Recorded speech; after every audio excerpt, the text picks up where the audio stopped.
of companies disappearing in the wake of disruption.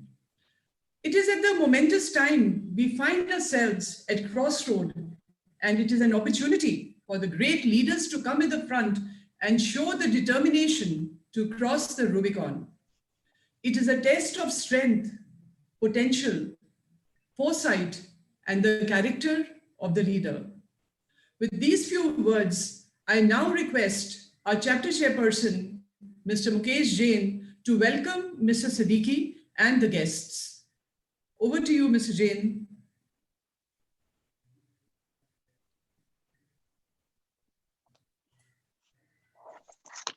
Thank you, Pratima ji. A very good afternoon, good evening, friends. I am on behalf of Management Committee of ISTD Delhi chapter. Welcome you all to this Golden Jubilee Year evening talk on leadership in a world of disruption, real test of character by veteran HR leader Shri S.Y. Siddiqui, past National President, HRD Network. Friends, the Indian Society for Training and Development, popularly known as ISTD, established in 1970, is a premier national institute of training and development professionals. ISTD has celebrated its golden jubilee recently. ISTD has maintain a large chapter network with more than 8,000 members and 42 chapters, mainly from government, public sector, undertaking, private sector, organization, enterprises, educational and training institution, and other professional bodies. The society is affiliated to the International Federation of Training and Development organizations, IFTDO, USA, and Asian Regional Training and Development Organization, RTDO, Manila. The society publishes a quarterly journal, Indian Journal of Training and Development. ISTD conducts a PG diploma in training and development, a correspondence course through distance learning of 18 months duration for the purpose of recruitment to superior posts under the central government and PSUs. ISTD organizes training program, regional and national conferences, the trainer certification program all over the country, both at chapter and national level. The programs cover selected areas of HRD with specialization and special emphasis on training and the trainer goals and objectives and training tools and technology. Friends, during the Golden Jubilee year, ISTD is giving 50% discount in the life membership. You can enroll yourself paying less than 5,000 rupees for the life membership. I once again welcome Janab Siddiqui Sahab, all the past national president, chapter chairperson, NC member, senior members and friends from ISTD, NIPM, NHRD, DMA, FMA, ISTD diploma students, faculty members and students from International Management Institute, IMI. I wish you all for a wonderful evening and lot of learnings, please. Namaskar. Over to Pratima ji.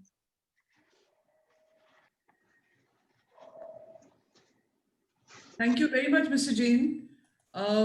Before I invite Mr. Siddiqui to share his thoughts with us, I would request Dr. Irfan Rizvi, Professor at International Management Institute, Delhi, to introduce the speaker. Mrs. Rizvi. Thank you very much, Ms. Pratima, for inviting me to introduce to someone who does not need any introduction. ये है कि वो सूरज को क्या कोई चिराग दिखाएगा, वो वाली बात है. But indeed it's a pleasure to tie up with the ISTD, illustrious organization, as an academic partner to have this webinar on a very contemporary topic, and that is leadership in the times of disruption, real test of character. I keep saying in my classes, whether it's the corporate or one, the safest ship in a storm is leadership. And I'm sure this is what you are going to hear from very, very illustrious gentlemen over here, which I have take the pleasure of introducing you to all. I mean, I dare not, but nevertheless, in a career spanning more than 40 years, Mr. Siddiqui S.Y. Siddiqui has held leadership positions across diverse organizations and business corporations in India and abroad, transcending many various cultures and industrial boundaries. As a very prodigious HR professional, he became a business leader quite early in his career and has been associated with some of the big industries in our country like Escorts, DCM Toyota, DCM Daewoo Motors, and DCM Benetton, New Holland Tractors, and currently with Maruti Suzuki Limited, Maruti Suzuki India Limited as executive advisor. With this organization, he has been associated with for more than a decade and has been also been on the board of directors for more than 40 years. In addition to this, as we have been talking about, he's an accomplished sports person and passionate about cricket, which he has played at the inter-university level.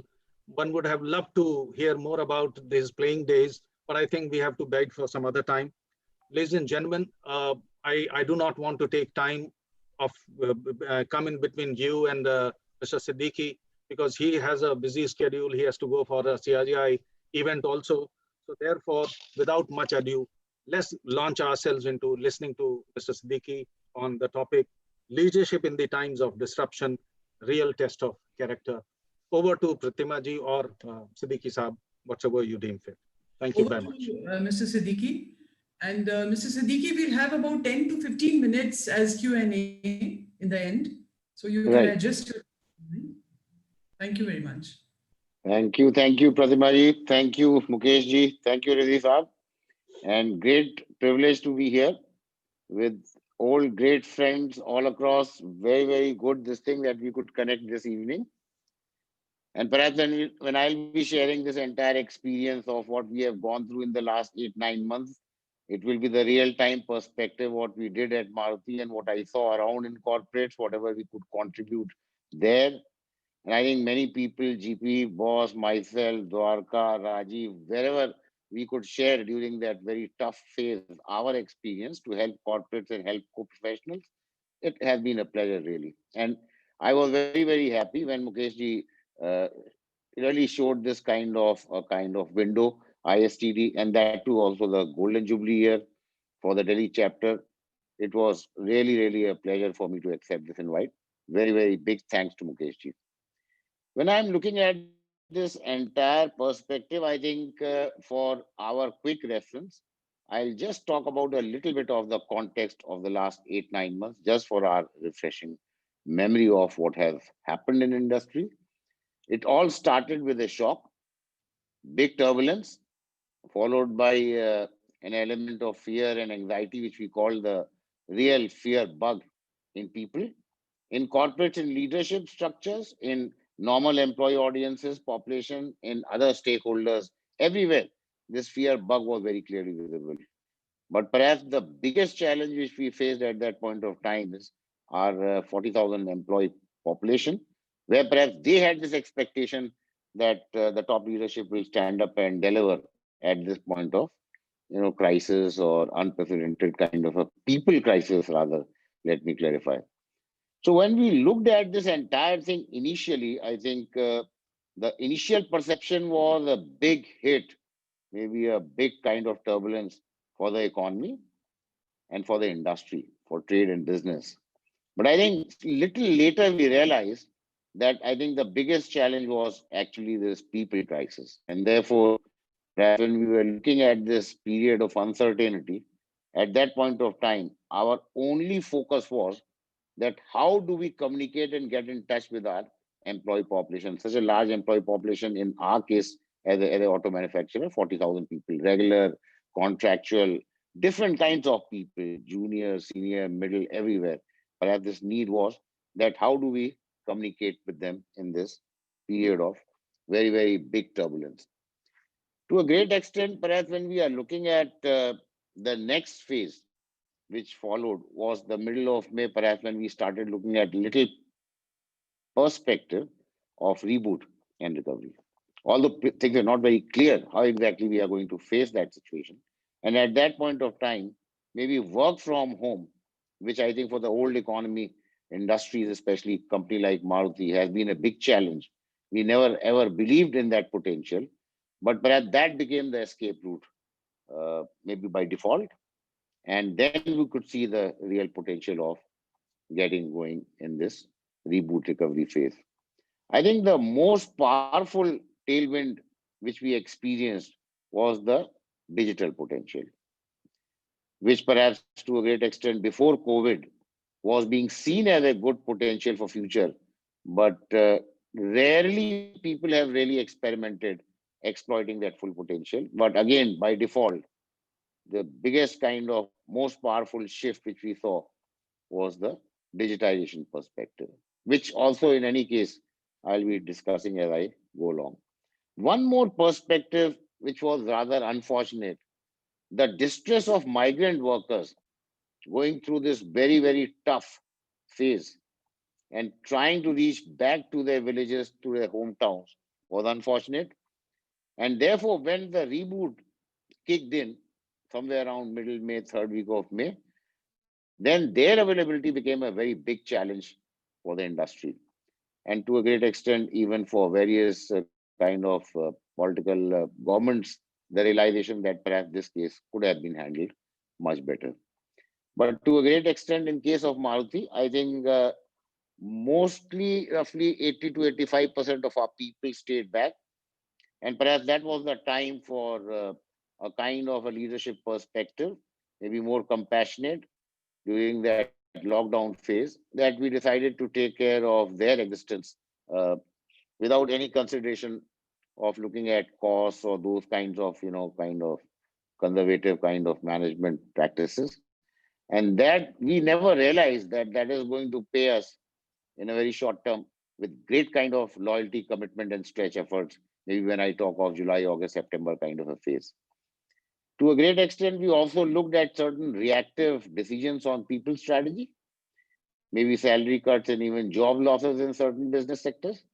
But I think some good corporates with mature leadership took a long-term perspective on people strategy, and they looked at maybe taking care of their people in terms of compassionate leadership quotient rather than hurting people on this kind of a crisis phase.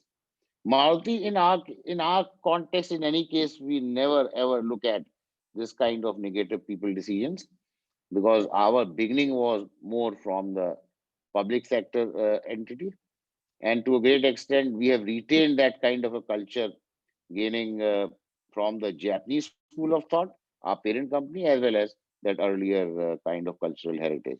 And therefore, perhaps to a great extent, we looked at with great patience that perhaps we must take care of our people at this point of time.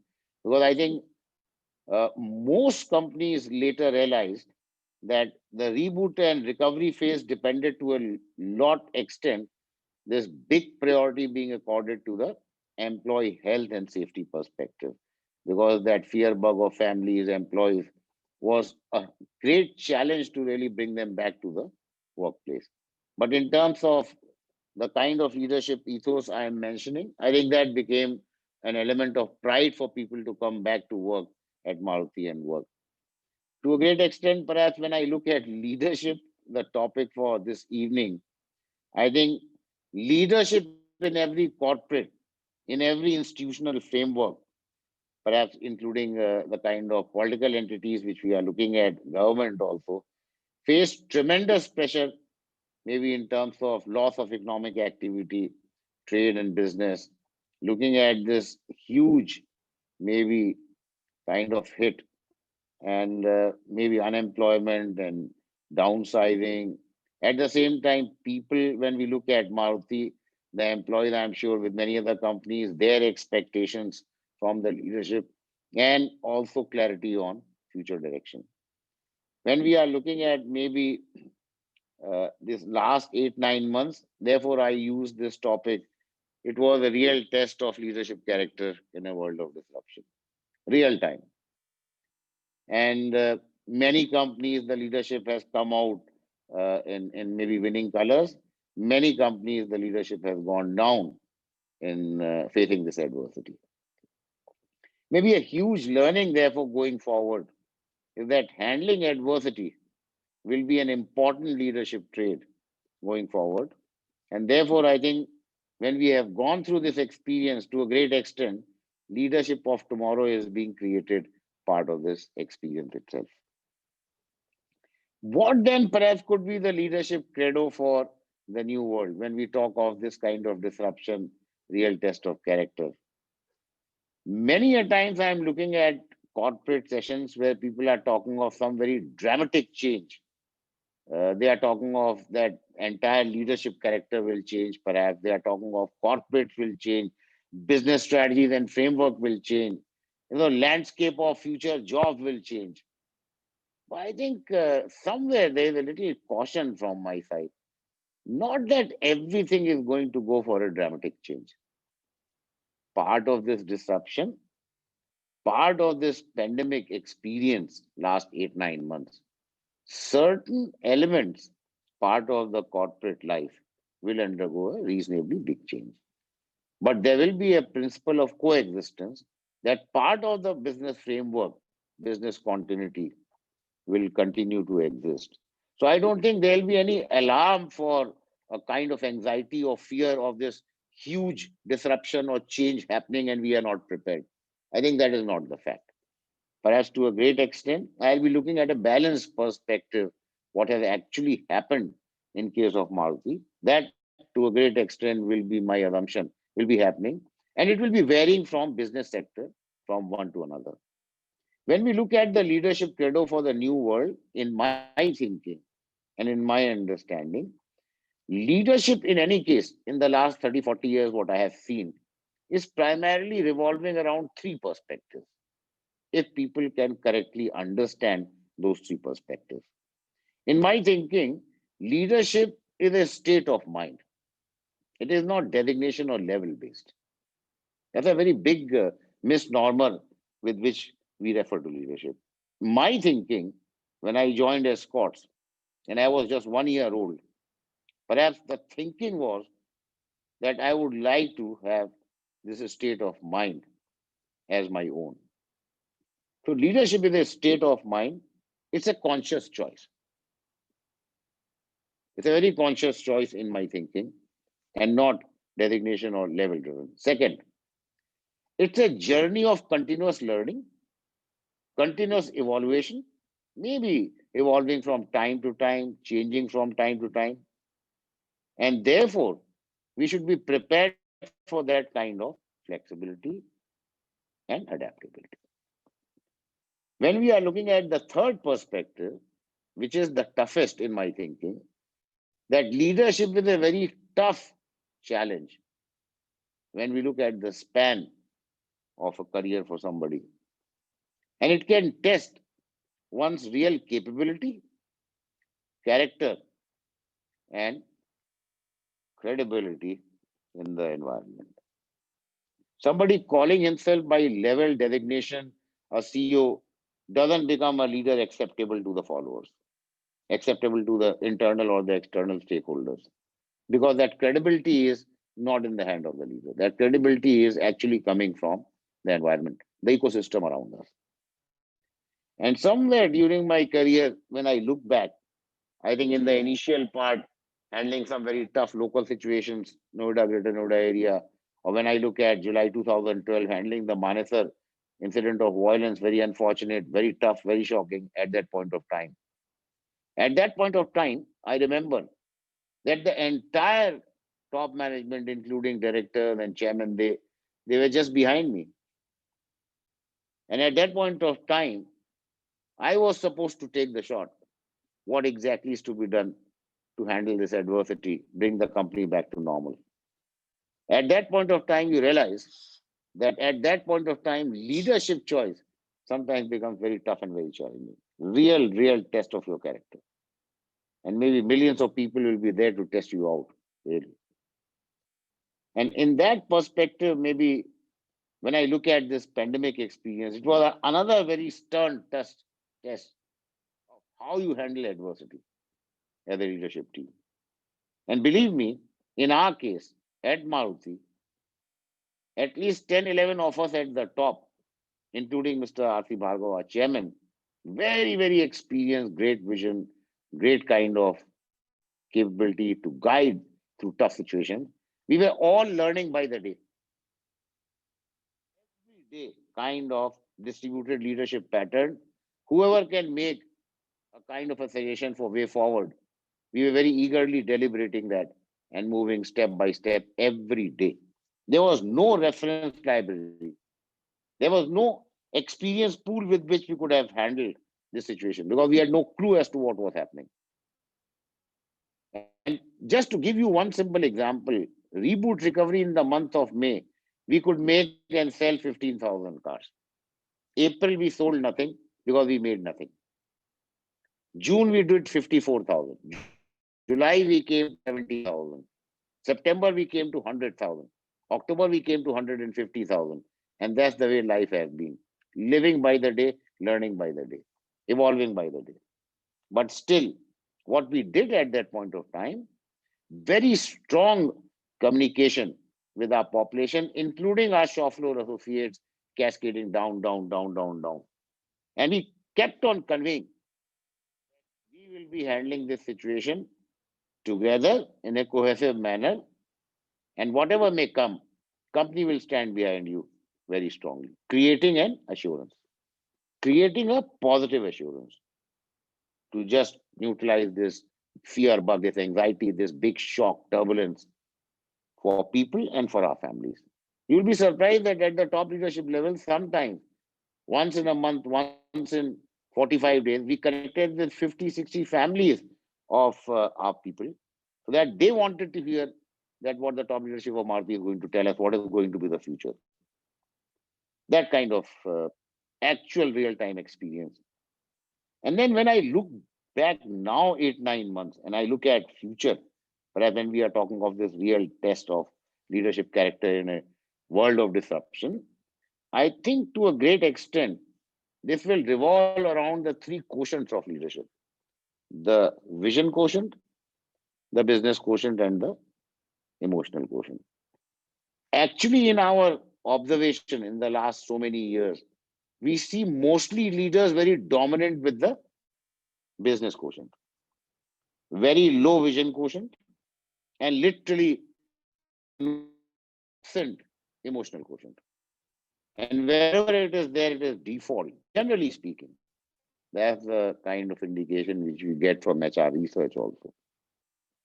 But when I look at a delicate balance of the three, I think that will be the need for the future, the new DNA of leadership. Patience, perseverance, consistency. It should not be that today I look like one kind of leader, tomorrow another kind of leader. Consistency of character. Exploring uncharted territories. That kind of risk-taking capability. Experimentation. Maybe looking at flexibility to adopt and adapt. Instead of resisting change, maybe capability to embrace change, lead change, transformation. What will be outdated? What will go out? Reactive leadership. Fixated leadership will go off. Central command and control will go off. And toxic leadership will go off. Disturbing others for the hunger of power. That is what we call, what Dr. Preetham Singh used to call toxic leadership. So this will be outdated in my thinking.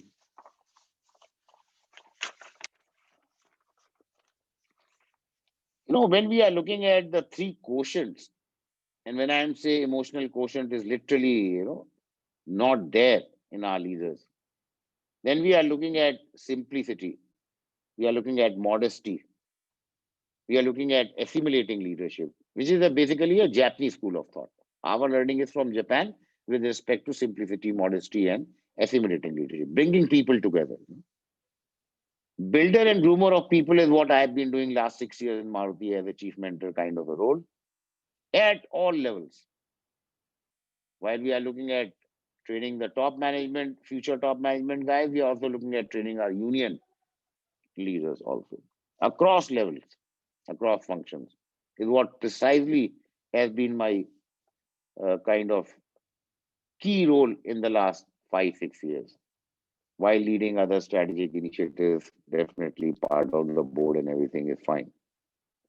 We are looking at maybe a kind of perspective where perhaps leadership should become more responsive in terms of credibility and in terms of character. That's what Maruti, especially led by Mr. Bhargav, Mr. Ayukawa, that is what we believe in. That perhaps if I give a decision, then the trust itself should drive that decision to cascade and settle down in the company. That credibility I am referring to. And to a great extent, perhaps when we are looking at the vision quotient, which is also very low, we look at capability to envision the future into the present before it becomes obvious to others. And we also looking at the ethical and governance perspective, part of the vision perspective. To a great extent, maybe a kind of role which Mr. Bhargav has been playing for us as chairman of the board for the last roughly about 14 years. So perhaps when I look at the leadership credo for the new world, in my thinking, perhaps the new equation, this balance between vision quotient, business quotient, and emotional quotient, will perhaps look at a combination of these 6, 7 perspectives: simplicity, modesty, walk the talk, character of leadership, as I said, the Japanese model. We are looking at capability to keep calm, handling adversity with a thinking head, and maybe capability to explore uncharted territories. It is like this typical MS Dhoni kind of style in cricket. Worst of cricketing situations, very calm head, still end of the 50th over coming on top of everything else. Very, very calm, non-reactive. Maybe looking at compassionate leadership, leadership which is full of empathy and empowerment, maybe connecting with people. That's the kind of compassionate leadership perspective. We are looking at maybe listening leadership, leadership which has the sensitivity and empathy to listen to others rather than all the time telling. We are looking at listening leadership with the capability to appreciate people, which we all are very misers as leaders because we don't like appreciating people. Although appreciation can be a great leadership trait. In the Maruti model, we use this very, very much without any budget, without any rope-toke. Listening leadership with lot of appreciation. And we look at one perspective which I have brought into the last 17 years with Maruti, guts and courage in communication, ethical perspective, being steadfast professionally, with great confidence and great honesty in intent, guts and courage in communication. Transformational leadership, obviously, when I look at this big change, changing Maruti from a public sector company to a private sector company, 2003 to 2008, 5 years, was my biggest learning of what transformational leadership is all about. Bringing that strategic change, which keeps us in the winning way. Last 37 years, #1 in the auto industry. But perhaps 2 points, it was challenged. 1999, Mr. Jagdish Khattar used to talk to me that many people wrote off the kind of epigraph of Maruti, now this company will die because competition is coming in. Company never died, remained #1 in spite of competition coming in. And then perhaps when we are looking at a very, very tough phase in 2006-07, when Mr. Khattar was retiring and the first Japanese MD was coming in, Mr. Shinzo Nakanishi, people thought that this company will now go. How a Japanese expatriate can lead Maruti as MD and CEO. Rest is history. We crossed every performance benchmark under Mr. Nakanishi and now Mr. Ayukawa. So perhaps to a great extent, 37 years of leadership will only come with some strategic changes. Transformational leadership is a must there.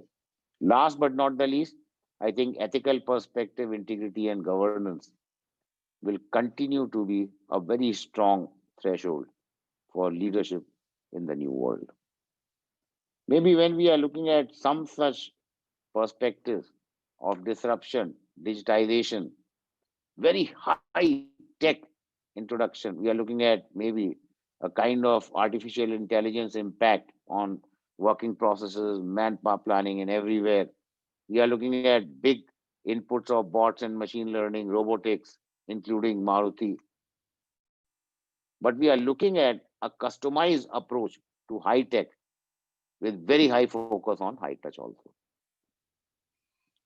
And somewhere I think I look at this combination, and I also look at a little learning from sports. Leadership should also teach you how to be graceful when you lose. Because in sports, you win some and you lose some. You don't win all the time. In cricket also, we were talking before the session started. You don't win all the cricket matches you play. I have never won all the cricket matches we played at various levels of competition, very intense. So you win some, you lose some. But you must know gracefully accepting defeat and preparing in their defeat to compete again. It's a great lesson for me from sports itself. Looking at sometimes learning around us, and I think few years back we were looking at Jim Collins. He talked of this level 5 leadership. And perhaps at that point of time, people read that great book, but never realized that this could be perhaps the future.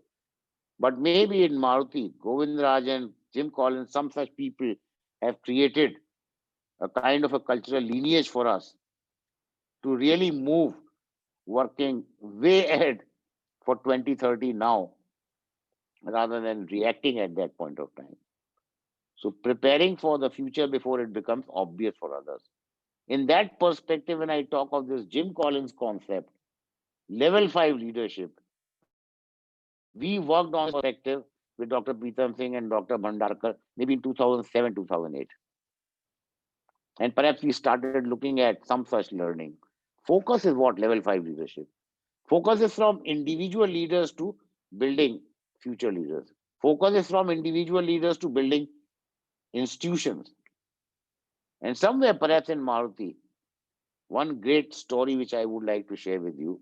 Mr. Nakanishi was the first Japanese expat MD and CEO.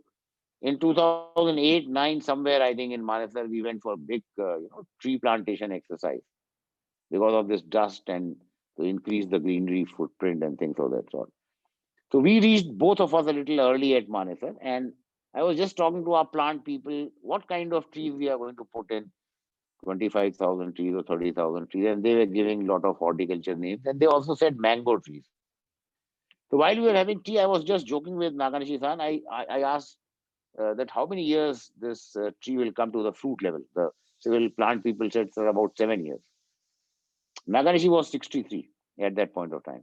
And in Suzuki, 65 is the retirement age. So I told Nakanishi-san, what you are going to do today, you will not get those fruits, those mangoes, but I'll be there to enjoy those mangoes at Manesar. I was just joking. But the way he replied and what he replied made me feel so small, so embarrassed that day. He said, Siddiqui-san, one responsibility of the top management people like you and me is to prepare a healthy company for the next top management team who will take over from us. Institution building. And we all the time have been thinking about me, myself, me, myself, me, myself. I was so embarrassed, feeling so small that day. And great learning that attention should shift towards building people, next level of people, building the institution for future. Because not today, maybe after 3-4 years, I'll have to retire, maybe move out. Then who will take care of Maruti? That's the kind of focus 2015 onwards is on which I have been working. Something very strategic, supply chain, marketing, HR, building the next level of leadership, looking at board level responsibility is what? This is where perhaps you create transformational leadership perspective. So I will stop here.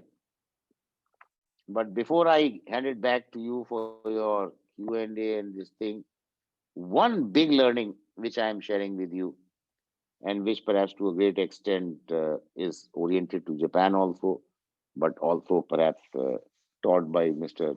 T.N. Govindrajan, our own Chennai person, great management guru, almost the #1 global guru right now, is when he talked that perhaps the 3 top leadership traits, he talks about simply managing the present is one basic expectation rather than creating a mess. Selectively deleting the past is the second learning I got from him, which is where today's transformation, disruption, turbulence can be handled. We must learn selectively deleting the past. In terms of the leadership character, leadership ingredients, the DNA of leadership, what I call fixated leadership, reactive leadership, toxic leadership, command and control leadership, all that will have to give way, selectively delete the past. And third is envision the future into the present before it becomes obvious to others. You can look at something for Maruti, which we are doing right now for 2025 for the last 6-7 years. Because in 2025, we cannot react really to build Maruti as a leader. We'll have to react much earlier than that perspective. And today, perhaps when I look at the kind of regulatory changes and environment and everything is going to be a challenge when we look at BS6, when we look at emission norms, CAFE norms, and we look at this transition to the electric vehicles, I think life is going to be very, very challenging, full of turbulence. And therefore, again, this real test of leadership character, we are looking at currently only this pandemic as a disruption. But in my thinking, this business environment will continue to offer turbulence and maybe adverse kind of circumstances in which the real test of leadership character will always be a big ask. Some of these perspectives out of our real-time experience, big learning from Japan, is what I wanted to share with you initially. I'll be very happy to have your questions and share our kind of thinking and perspective. Thank you very much. Thank you very much for a very lucid and enlightening presentations, Mr. Siddiqui. So we have quite a few questions. The first question is by Dr. G.P. Rao. He's asking, what is your advice to the budding leaders in being ever prepared for any eventuality and absorb the shock? Yeah, I think it's a very, very pertinent question which GP Boss has asked. I think the biggest lesson which we are looking at today is that young leaders should always look at kind of a contingency planning perspective. When we are looking at Maruti, we have a kind of an annual operating plan. We have a 3-year strategic plan. We have an annual operating plan, backup plan B. We have a 3-year strategic plan, backup plan B.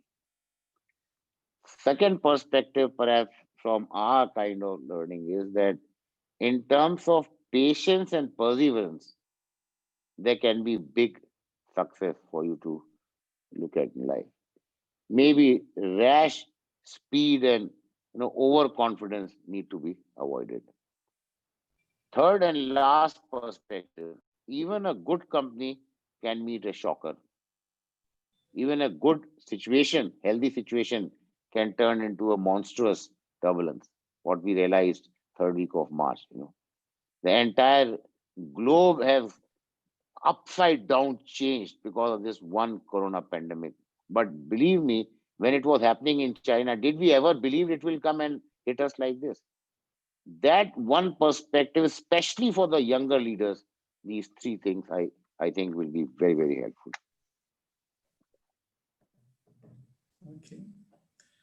Okay, so Mr. Siddiqui, the next question is by Dr. Bhaskar Rao. And his question is, what should companies do to promote emotional quotient during this time of post-pandemic? Do you expect companies restating their mission statements, strategies by including employee well-being in it? I think, Prathimaji, one very simple perspective which I can share in Maruti for last 17 years, which I have seen, experienced, now also done it by myself, is that the top leadership will have to walk the talk. Only one simple thing I am recommending. And if the top leadership is walking the talk, then all 40,000 people will walk the talk. And if it is vice versa, then whatever we may do, emotional quotient will never ever be acceptable as part of the leadership ethos. And I will give you one very simple example. 2007-8, somewhere, one of my colleagues at the top management level, we all were 5 chief operating officers of Maruti. He was looking after this production business vertical. And he asked, after this joining of 300 young engineers from various campuses, they come in the month of June. So obviously they will be everywhere, training area and this thing, you always a big crowd, you will see 300 youngsters moving together. So this guy tells me, यार boss, ये लोग मेरे को good morning नहीं करते सुबह. So I told him that, look, they will not call you and say good morning because you are a chief operating officer. This generation will not do this, designation based stuff.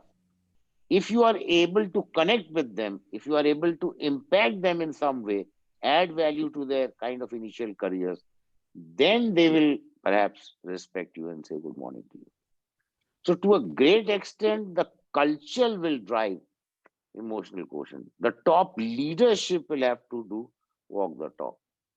Apart from that, I don't think there is any kind of technical teaching required or training required or any such thing required. Yes, please. Right. Okay. Thank you. Thank you. So Radhika wants to know, Mrs. Siddiqui, that you spoke about vision, stress quotient. So a very important dimension to complete leadership. So how about stress quotient? She's asking. Yeah, to a great extent, when you are looking at the emotional quotient, you are looking at listening leadership, you are looking at appreciation, you are looking at empathy. I think you will be de-stressing your employee population. Because listening leadership is where de-stressing is maximum.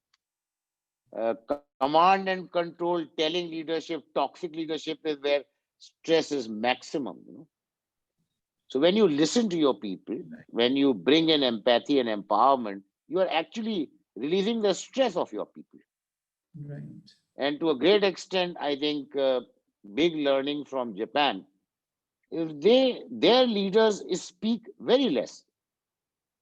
But when I look at Indian leaders, they speak too much. But when we look at the emotional quotient per se in our behavior, Japanese have very little emotional quotient. And Indians have very high emotional quotient. But you see how they are as corporate leaders. They speak less, they listen more. When you listen more, you are releasing the stress of your team members, of your colleagues, of your people, because they are able to express more. Right. So emotional quotient obviously is very, very critical in terms of de-stressing, creating a very kind of congenial or what we call a kind of, uh, environment which is inclusive, where people can express themselves, can participate. A strong guy can also participate. A medium performer can also participate. A female talent can also participate. A male talent can also participate. So inclusive kind of environment when you bring in emotional quotient of leadership. Okay. Thank you. So the next question is by Mr. Gurmukh Singh.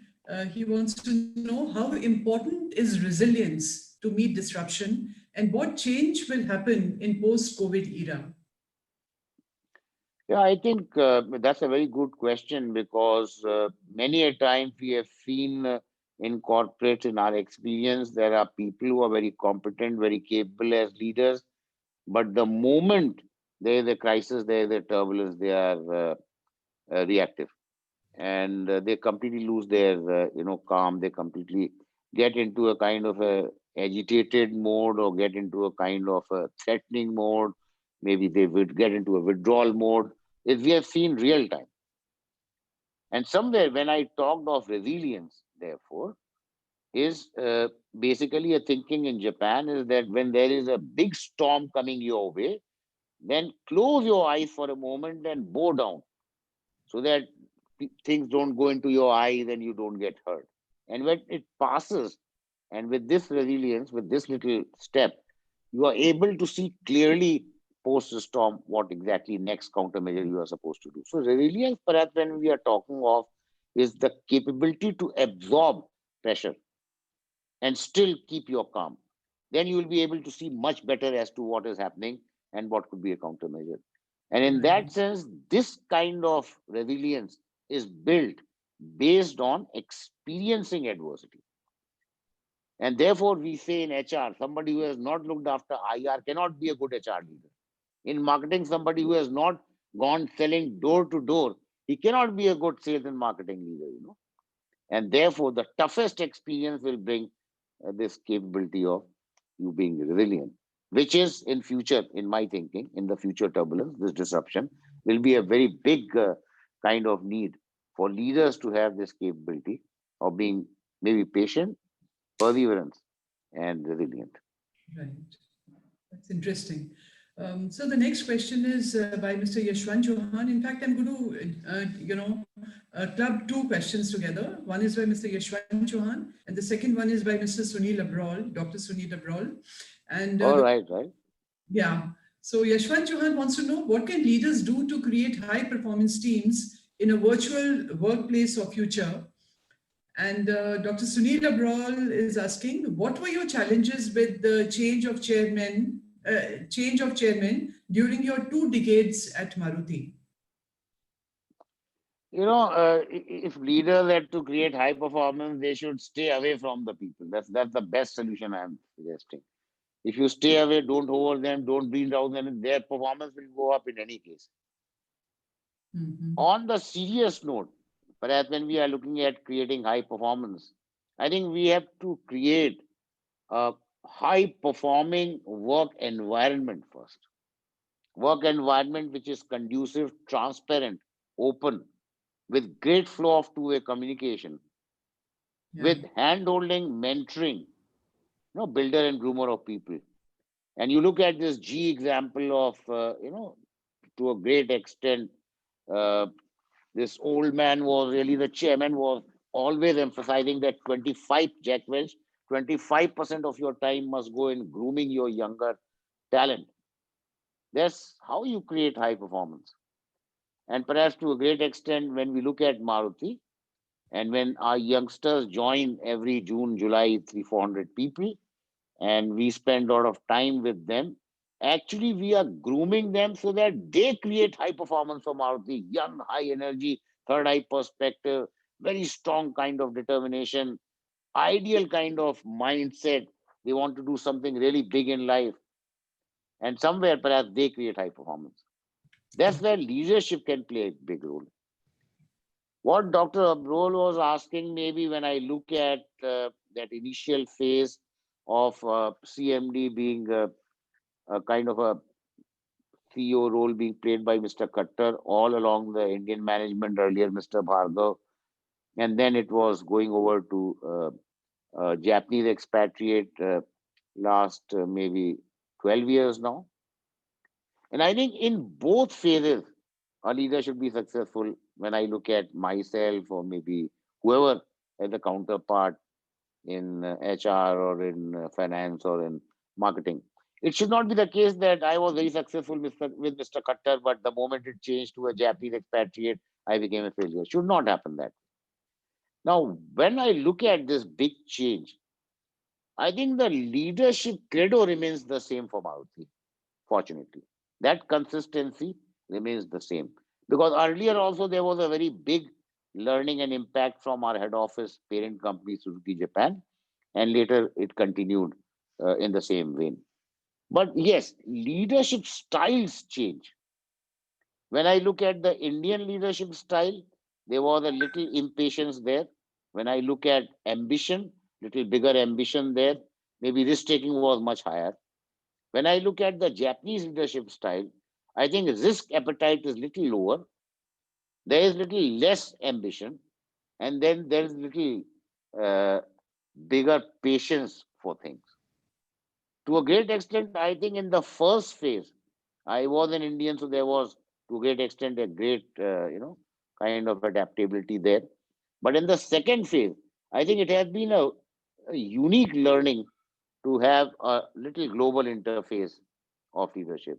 Today, if I have to work with people from different kind of global communities, I think it will be quite easily possible for me to do that because we have been able to do that in the last 16, 17 years to a great extent, even earlier career part of Fiat, working with various people, nationalities.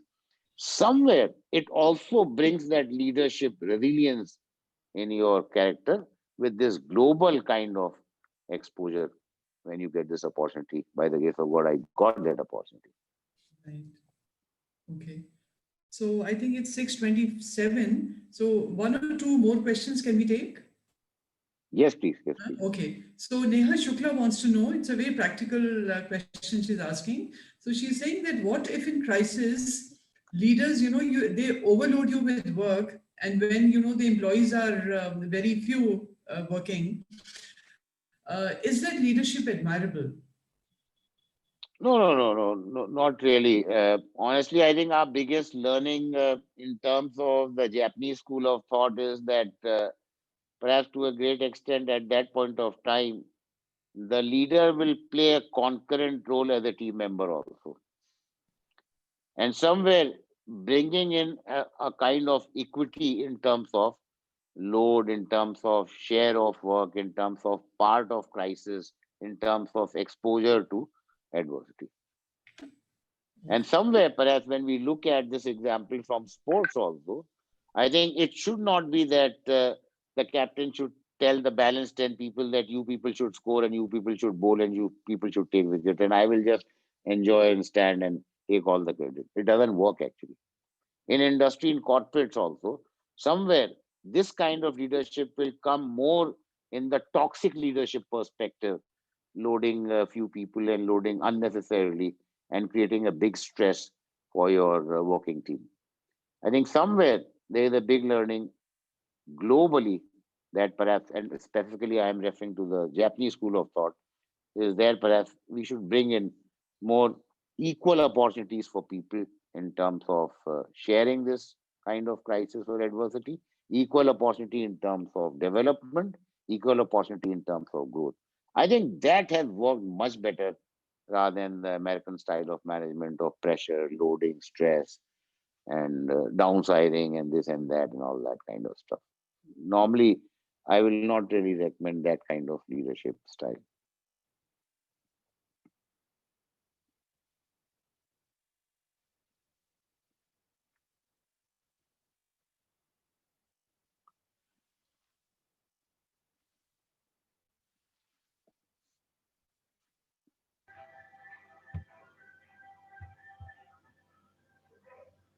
I believe Pratima ji network problem. Dr. Rao, would you like to Yes, ask question?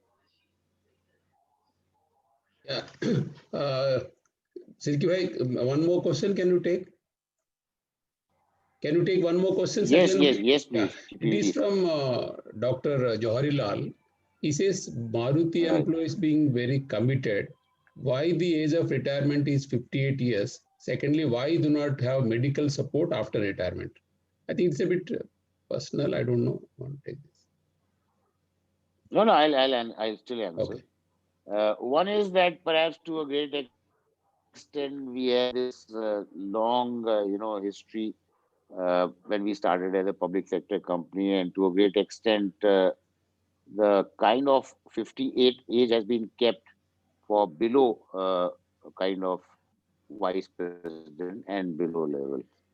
Executive director and above have gone 60.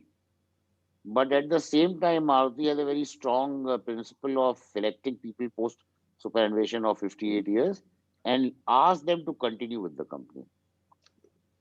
And for us at director level, maybe minimum till 65, you must continue. Yeah. And even beyond 65. This is one part of his question. Second part is that earlier there was no post-retirement medical. But I have introduced this policy as a benchmark pioneering stuff. I think IFCO has it and we have it as a private sector company, effective 2019, 1st July 2019. Oh, sorry, 2018. That now post-retirement medical coverage is there for self and family dependent children. Okay, Dr. Ben. Okay. Dr. Ben. Okay, Okay, Dr. you're back. Rao. Yeah, you're back. Dr. Rao, Okay, carry on. I joined from another Okay. link. So Okay. I'm so sorry, I got disconnected. So the next question, Mr. Siddiqui, is by our director of ISTD. He's Yes, Mr. please. Avinash Joshi. So he's asking that what are the HR initiatives in leadership in Maruti which separates it from other corporates, especially public sector undertakings? that will require another session, honestly. But I will talk to you of one big shift which happened, part of this effort which we made, especially led by me, was changing Maruti from a public sector company to a private sector company. Okay. And we looked at training the senior management people and the top management people, not in Japan, but in India and Europe. And that initiative was led by none other than late Dr. Pritam Singh, Dr. Bhandarkar, myself. And to a great extent, it was introducing for the senior management team of Maruti and the top management team a kind of a leadership development lesson in kind of global business and people strategic matters, leadership matters. To a great extent, it was very tough experience for roughly about 4 years. This exercise went from 2004 to 2008, when I can say we were having a semblance of its real character coming out for helping the company at that point of time. And when I talked of, this emotional quotient question raised by one of the delegates, is that walk the talk is the first thing. Therefore, we did not train anybody in the company for this big transformation. We first changed the senior management and top management people. And from time to time, this leadership development initiative has been in place for the last 17 years. Because it's a continuously changing, continuously evolving situation. So we cannot say it's a fixated leadership style which will work always, will not work unless we change.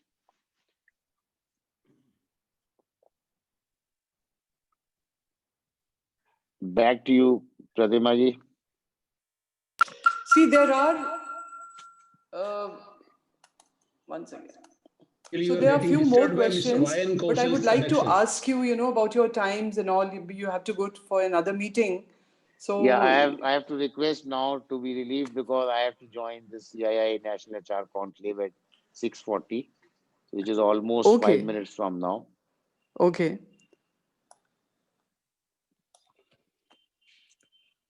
So my apologies that I have to leave a little early, but Yeah. So problem, what we'll sir. do is, we'll end here, and now I would request Mr. just a moment. Sastry. Yeah. Okay. So I would now invite Dr. D.V. Shastri, Director HR GAIL and a Vice Chairman ISTD, to kindly give a formal vote of thanks to Mrs. Siddiqui and the guests. Thank you, Pratima ji. It is my pleasure to propose this vote of thanks to our dear and legendary Siddiqui Sahab. We have met on several forums, and one commonality which I find between him and me is that I have also been a student of Japanese management. So once you talked about continuous learning in the context of leadership and handling adversity and all, yes, continuous learning and kaizen, as you call in Japanese language, continuous improvement. And there are very good things in Japanese management like nemawashi, that is sitting together, inviting everybody's suggestions, and exploring all alternatives in a cool manner, and then arriving at a consensus, but executing the things rapidly. That is the crux of Japanese management. So it was very nice to listen to your views. And the very important thing which you talked about is that real test of leadership is in crisis. So handling adversity is the most important leadership trait, particularly in the context of present crisis of this pandemic. And yes, walk the talk, that is the most important, because if we keep talking many things, big things, but if our actions are contrary, nobody will believe, there will be no credibility. So these are the things which are to be learned. And you very rightly said that whether it is marketing or HR or any other function, unless you dirty your hands in the field, you can't get a grip and you can't really claim to become a leader. Even if you have aspirations to that effect, nobody will accept you. So these are very, important and vital things which you brought out from your, rich knowledge and long experience of working in industry.